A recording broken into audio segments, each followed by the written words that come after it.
Hey guys, Furum here, and today I'm going to be testing the Maserati Alfieri in Asphalt 8 multiplayer. Now, I won this car in its R&D not too long ago, and I decided I'd better give it a shot. So my rank is 1373, I won it at a standard multiplayer tune of 0500, 5050, so basically everything on top speed, giving it the fastest speed at the lowest rank. However, since this is a C-class car, and its upgrade rank percentages aren't especially great, it's not an especially great car in multiplayer, however, it is better than average, I would definitely say, and I did pull out some pretty good wins in it. In this first race, our main competition is a Sin R1 that is slightly higher ranked than us, at 1410 I believe. Now, the Sin R1 is definitely better at higher ranks, above 1500, and this kind of shows that because this car's speed isn't especially great for its rank, and a low-tuned, overpowered car is not going to be especially great for its rank either. Because powerful cars are only powerful because of usually, number one, good top speed, and number two, really good upgrade rank percentages. And upgrade rank percentages aren't going to help you if you don't upgrade the car much. So yeah, so as you can see, this car is going 275 miles per hour. You may think, well, that's really good for this rank. Of course you're in first. However, it's fake speed. Yeah, this car has a fake speed modifier of 92.9%, I believe it is, giving it a real speed at this rank of 255, which is not especially great, but it's not especially bad either, as you'll see throughout this video. Of course, it really does not stand much of a chance against R8 e-tron Special Editions and such, but against this Sin R1 and, maybe M2 Special Editions, it can do decently well. This car's main big advantage is its very good acceleration. Even with zero acceleration upgrades, it still starts up quite fast, obviously not as fast as an MP48, but nearly as fast as an R8 e-tron Special Edition, to give you a kind of idea. It is quite a bit faster than the MP48 at this rank, however, right as I knock down him, the R8 SE flies past me, because that car goes faster than me at this rank by about 30 or so miles per hour. And the one in this race is 70 rank above me or so that doesn't really help either. However, the thing is about the R8 SE, above 1111 rank, its speed can only increase by 15 miles per hour over a spread of nearly 600 rank points. So even if we faced an R8 SE at 30 lower rank than us, or 100 rank lower than the one up there, he'd only be like a few miles per hour slower. Even though he's far ahead, we are quite far ahead of the other two cars in this race, which are, I think, an MP48 and a Lamborghini Miura, which are not especially great multiplayer cars anymore. The MP48 is okay-ish, 1400 to 1600 rank, but not the Miura. So we've come in second in this race, and I am running extra tank in all my races just to show off this car's full potential. Now, this race is very, very interesting. We have an SLK Special Edition and a Porsche Carrera GT, both of which go faster than me at this rank by a lot of miles per hour. The SLK by at least 50, and the Carrera GT by I don't know how much, but it's probably 30 to 40. It's a lot. But because those cars do not start up especially fast, and I do, I can get ahead of them in the beginning. A very, very good tactic to use if you are driving a car that accelerates fast but is not especially fast in speed. You should always pick one lap. That is what I did in this car, and why you will see mostly one-lap races throughout the video. Now, this one was not one lap, and that turned out to be quite unfortunate, as you will see in a little bit, because we are nearing the end of the first lap, and those two cars have still not caught up to me. Somehow. I don't know how. But I knew they probably would, so I decided to do all the speed tricks that I knew, taking this beach route here, which actually went very well. Now, this car coming up right behind me is not the SLK. It is actually the Porsche Carrera GT. And you'll see here, on a one-lap race, I would have beat both of those cars, and they are both way faster than me. Unfortunately, it was a two-lap race. Now, I thought the car right behind me was the SLK Special Edition because I did not actually know that there was a Porsche Carrera GT in the race at the time. But then when he caught up to me and, unfortunately, knocked me down, I saw it was the Carrera. And then the SLK is the one coming up right behind me right now. He takes the grassy place on the right so we can get around this turn better. Here, I try to knock him down. It almost works, but not quite. And unfortunately, now I am back into third position. But on a one-lap race, I would have beaten an SLK Special Edition and a Porsche Carrera GT on Barcelona, of all tracks. As with, I think, all other cars in this update, I was not able to make this car purple either.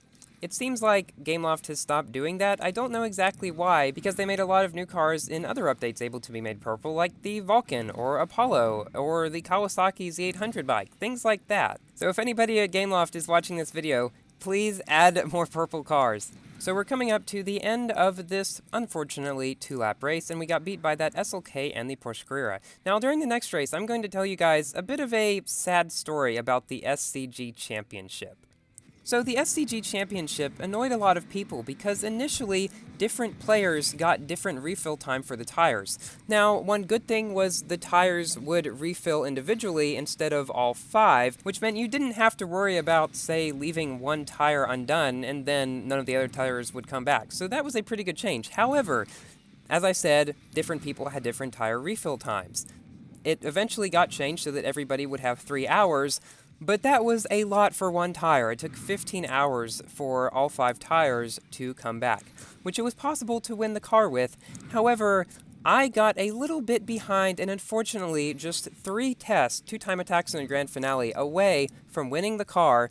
The thing expired. I thought I had more time. I don't know if this was a glitch or something else, but unfortunately I do not know, so I can't contact customer care about it because I have no proof and I don't even know for certain that I had more time. And even though I'm in the influencer program, I don't think it would be right to ask them to extend the time for me or something, because that may well have really been my fault and I just didn't realize that I didn't have enough time left. So here we lost to the R8 SE, but we did beat an M2 SE and a Camaro SS. Wow, you really don't see Camaros anymore much nowadays, do you? So this is a race against a TVR Cigaris and a Holden Coupe. And of course we got knocked down straight away by the Donkervort. You see, I try to go to the side at the beginning to avoid getting knocked down, but if somebody behind me does the same thing, well, they're heading straight into me. So yeah, that strategy doesn't always work. The Holden Coupe in this race is triple boosted, and the TVR Cigaris is not even boosted at all. Both of them are around my rank, within 20 rank, I believe. This was an interesting race because it showed how this car was definitely better than average, how it's able to beat some of those cars that may not be especially overpowered, but are still very good. Like, for example, the Holden Coupe and the Cigaris. Now, somebody may complain, well, if the Cigaris is unboosted, of course you're going to beat him. However, you just wait for the race later in the video where we face a triple boosted Cigaris around the same rank, and then we'll see what happens. Even though the Alfieri is a decent car for multiplayer, the reason you're really not going to see many of them is because it is the C-Class King, and therefore most of the people who got this car max-pro'd it, or at least nearly max-pro'd it, because, well, that's what it is best at. And unless you really don't have any good multiplayer cars, I would really recommend max-proing it as well, because while it's decent in multiplayer, it's not especially great, and it would benefit you more being the C-Class King, because you could pretty much get top 100 in almost every C-Class heat. So we beat this triple boosted Holden Coupe, as well as that unboosted TVR Cigaris. Now for a race on, let's see, San Diego Harbor. Wow, there sure is a lot of San Diego Harbor in this video, against an R8 SE and an M2 SE. Now the R8 SE starts up slightly faster than us, but we do start up faster than the M2 SE. Now the M2 SE is a good bit faster than this car at this rank as well, probably 20-ish miles per hour. However, the one in this race did not have a tuning kit, so he was only 5 to 10 miles per hour faster than me. And so it was quite a competitive race between me and him, and it was quite close until the very end. So now for a bit of Asphalt 9 news. The new update hopefully will be coming out tomorrow. I do know that Gameloft will be doing a live stream on the Asphalt channel at 4:30 p.m. GMT tomorrow, October 3rd. I will put a link to the scheduled stream in the description. So here I take a low barrel so the M2SE would not be able to pass me. Thankfully he doesn't, but jumping down here is finally, after I take this turn a bit wide because this car cannot drift, the M2SE finally passes me. Now, even though he is faster than me, it's not by all that much, and you will see throughout the rest of the race that he really does not pull ahead. Now, you've got to take into account the fact that he does not actually have a tuning kit, only a nitro starter and extra tank.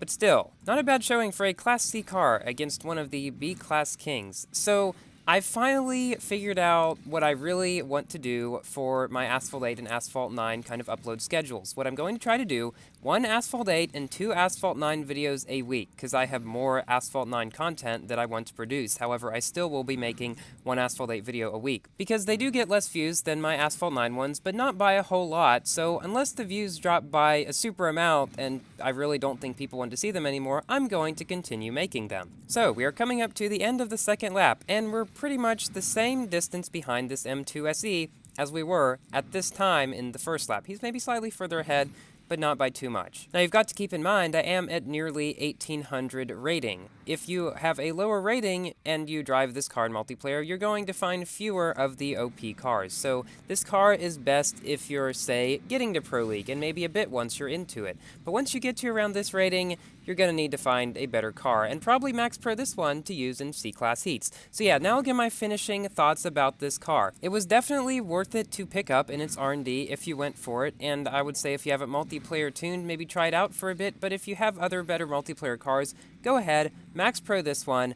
It is worth it, that R&D, to get those C-Class heats done. And keep in mind, it does have better drifting at Max Pro. It's still not especially great, but it's definitely better than it is now, where if I drift hard, I hit the wall, and if I don't drift hard and do micro drifting, I hit the inside and then hit the outside wall anyway. Yeah, the drifting and handling about this car is definitely its worst aspect, because everything else about it is very good. It has very good acceleration, quite good nitro efficiency, and very high top speed for Class C. It is the car king of Class C. There will be a bike king as well, however, we don't know how difficult it will be to control. So guys, thank you all so much for watching. Please like this video if you've enjoyed it. Consider subscribing for more Asphalt 8 and 9 content. And I will see you in my next video. Goodbye!